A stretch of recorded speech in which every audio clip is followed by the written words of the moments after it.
When I talk to people about citizens' assemblies, they've usually never heard of the concept. So this video is going to be taken straight from the Extinction Rebellion livestream from day 3 of their April 2022 protest, where they interviewed a couple of their experts on the topic. They discuss why our current version of democracy isn't fit for purpose. Mr. Speaker, the public believes the government... Shut up and be quiet, behave yourselves. How a citizens' assembly works, and why it is the best solution to fix the issue of climate breakdown based on science and facts instead of the uneducated opinions from unqualified reactionary talking heads from TV. But you'd accept, wouldn't you, that it's a very complicated discussion to be had. It's a very complicated thing. And this Just Stop Oil slogan is very playgroundish, isn't it? It's very Vicky Pollard. It's quite childish. Hopefully after listening to this, you'll be left with the feeling that change is possible. Because another trope I'm met with is, it's never going to happen, and/or, it's always been this way, so why am I bothering? Well, take it from the Dalai Lama when he said, if you think you're too small to make a difference, try sleeping with a mosquito. This is not a matter of whether it can be done, it's a matter of choices, it's a matter of will.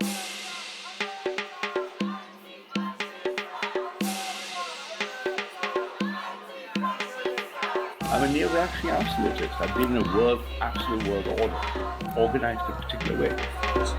When you're looking at a government is a corporation that owns a country. It just is. It's the same thing. I'm Peter Thiel. I support people who are building new things. I'm not a politician, but neither is Donald Trump. And it's time to rebuild America. Anything we can do to help this go along, and we're going to be there for you. And you'll call my people, you'll call me. It doesn't make any difference. We have no formal chain of command.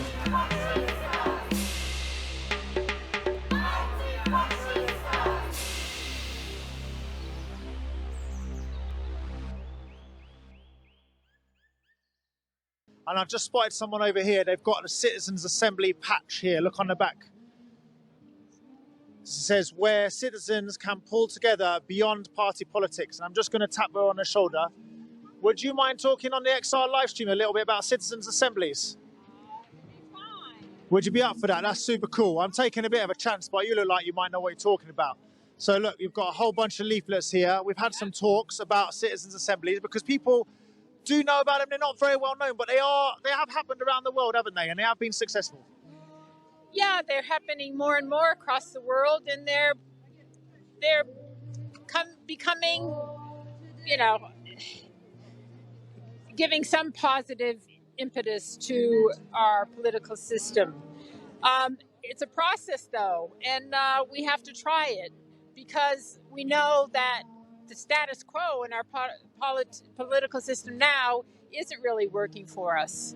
So citizens' assemblies can actually help support our MPs and government to help make the hard decisions that we're going to have to make, and actually to face the reality of the challenges that face us, which aren't being truthfully discussed in the media, nor are our politicians. So I was just going to say, so one of the things that I think that is doing us a great disservice is our political system is oppositional, right? So we have two. We have the aisle in the Houses of Commons, and these people basically spend their entire lives actually shouting at each other, but they're not working together. And this is the thing that's interesting about it, citizens' assemblies. Yeah, citizens' assemblies actually, they represent the whole society. They don't represent the Conservative Party or the Labour Party or the Green Party. They're just ordinary people trying to make a good life for their families and themselves. And the citizens, I think the only way we're going to make progress here is if we stop this confrontational, I said, you said, this is true, that's not true, and actually take a step back and listen to difference of opinions, sometimes different interpretation of facts, and decide what we think is, the most reasonably truthful one, and what we should do in light of that.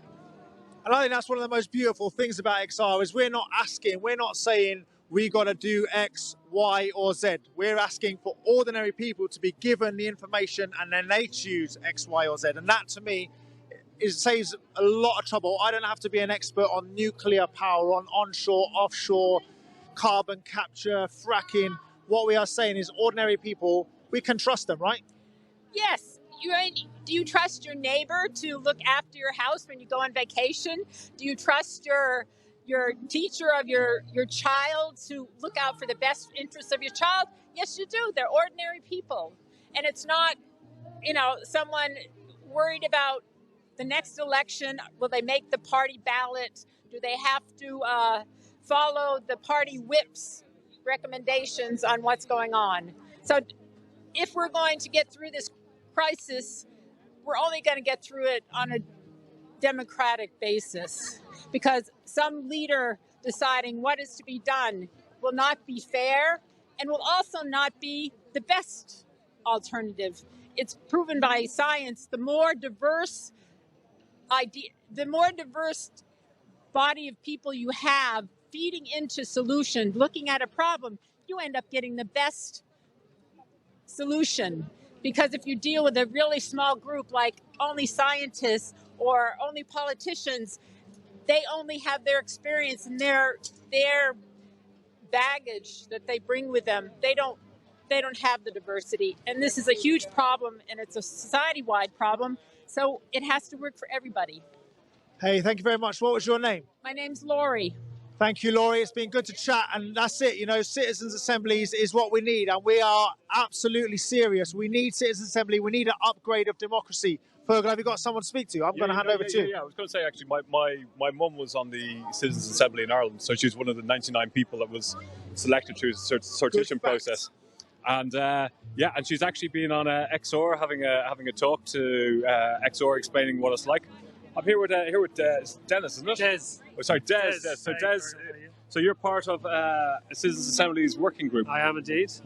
I've been with them now for almost 2 years. So what is a working group and what do you do? Well, the Citizens Assembly working group is set up essentially. Our key aim is to educate people and advocate for a Citizens Assembly. So some people describe us as the Citizen Assembly nerds. But we know everything about anything you need to know about Citizens Assemblies. We have that information because they're not a new thing, Fergal. They're actually, you mentioned the one in Ireland. Yeah. They're becoming increasingly popular as a democratic mechanism throughout the world, right? There's local assemblies in Poland. We have a House of Citizens in Luxembourg, Belgium. So they're a device that can really help find ways through difficult, challenging, complex problems. And so one of the debates we've had is with Parliament and with the government is the initial 3 demands is bringing in deliberative democracy with the Citizens Assemblies. Yeah. And then they turned around and go, well, we've actually had one. So Parliament had, I think, 6 Citizens Assemblies.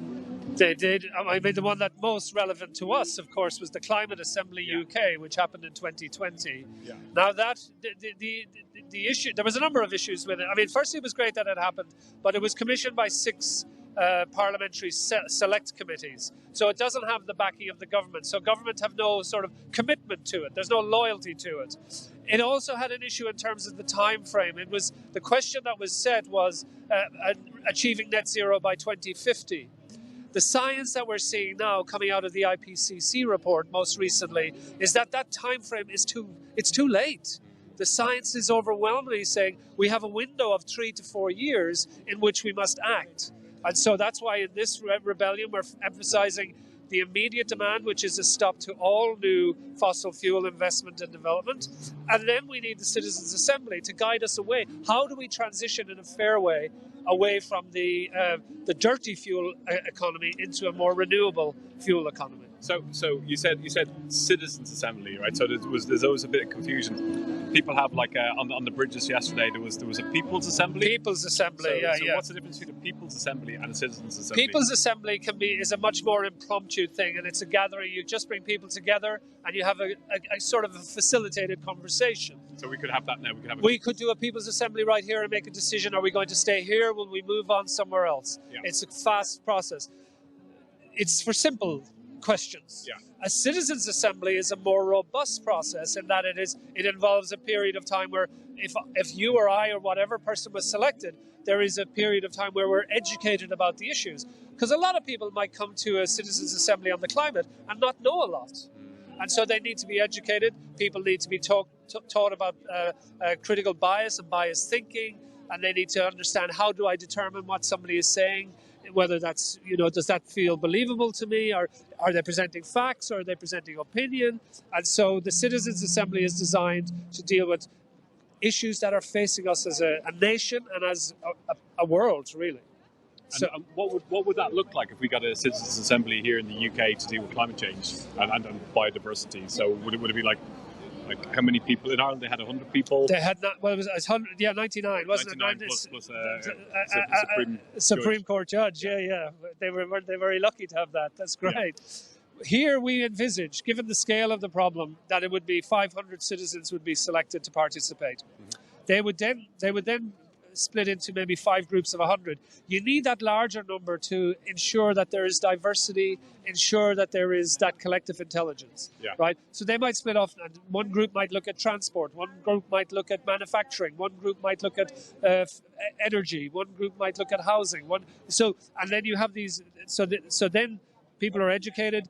Usually a good citizens' assembly that's well curated, that's overseen, that's transparent, would take 6 to 8 weekends. And people would hear a lot of information in that time. They would then get to deliberate and collaborate together. So they're making informed decisions. Yeah. It's not knee-jerk reactions to a headline on the news. It's actually in-depth training and knowledge. So there was a quote, you might be familiar with this, a guy, John Long, who was a participant in the Irish Citizens Assembly. He thought, we're probably the best informed amateurs on this issue in the country at the moment. Yeah. Probably better informed than the politicians. So I think that's Citizens Assembly, and that was the feedback I had from my mum, really, and her friends that she made.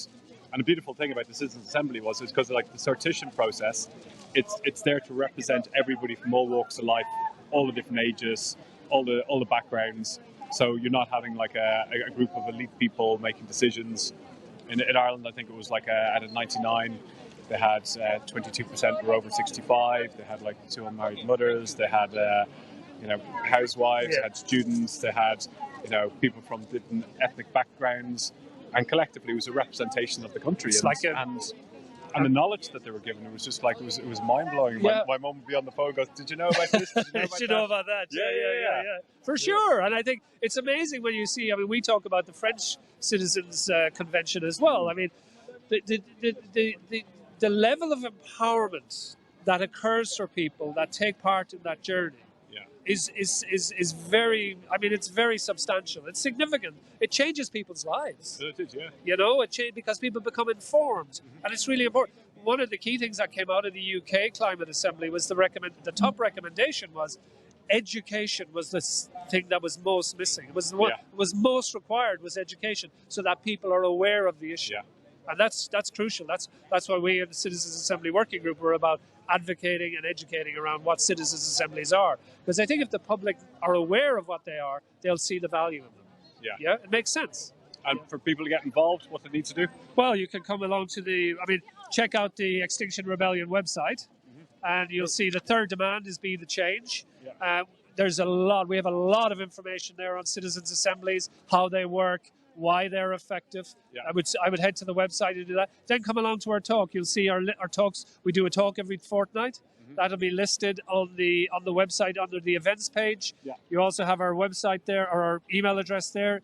We're happy to come and speak to affinity groups, to local groups. We'll come and do the talk. We do it all the time.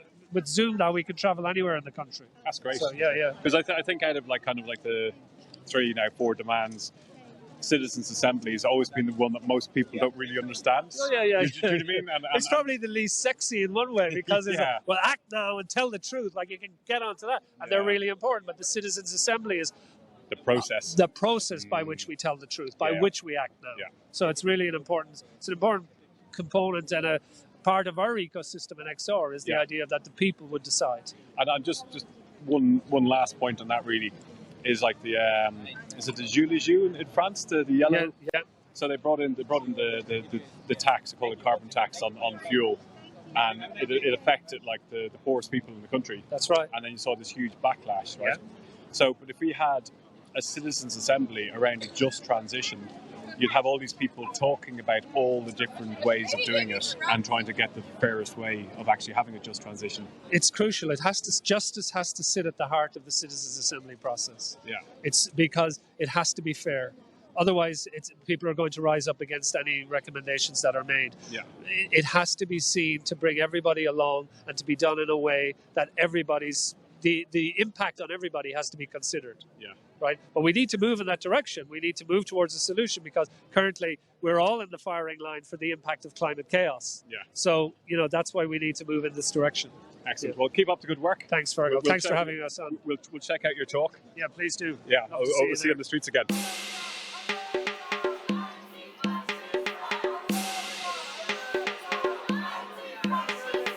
I'm a neo-reactionary absolutist. I believe in a absolute world order, organized in a particular way. When you're looking at a government is a corporation that owns a country. It just is. It's the same thing. I'm Peter Thiel. I support people who are building new things. I'm not a politician, but neither is Donald Trump. And it's time to rebuild America. Anything we can do to help this go along, and we're going to be there for you. And you'll call my people, you'll call me. It doesn't make any difference. We have no formal chain of command.